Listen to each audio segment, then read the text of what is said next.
The tech sector is full of people working on a special visa. It's called H-1B. It is for very highly skilled, highly specialized expertise that is required. Now, as you know, these tech companies, mostly based in California, rely on brain power. They don't physically make very much.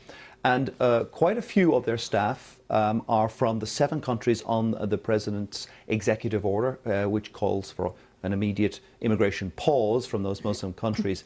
And potentially 100 are overseas at the moment and need to be recalled back to the United States, lest they face problems getting back to the United States. We have heard quite a few reports of people being taken off planes and being refused entry to planes because they may be on those lists. So Google have written to staff saying this is having a personal effect on quite a few of our colleagues, and that we have made public our views on immigration controls, on the effect it would have on our company.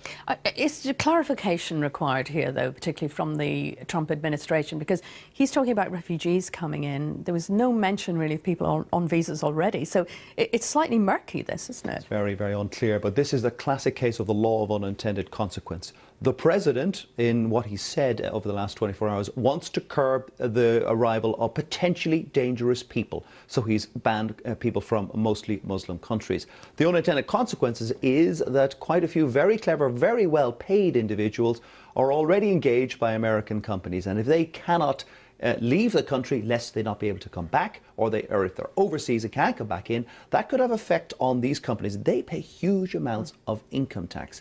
And if you are a tech giant, be that Google or Amazon or eBay or whatever it is, and you worry about your brain power not being able to move around the world, would you base yourself continuously in California?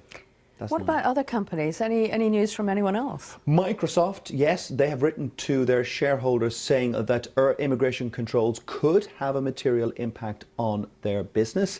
The boss of Google has posted a note saying that he is the grandson of immigrants and that his wife is the daughter of immigrants from Vietnam and China. So basically the point they're making is America is a land of immigration and it has benefited from that immigration.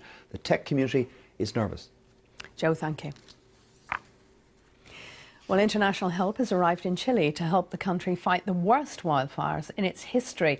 So far, 11 people have died and 1,500 homes have been destroyed. Our correspondent Greg Dawson has more.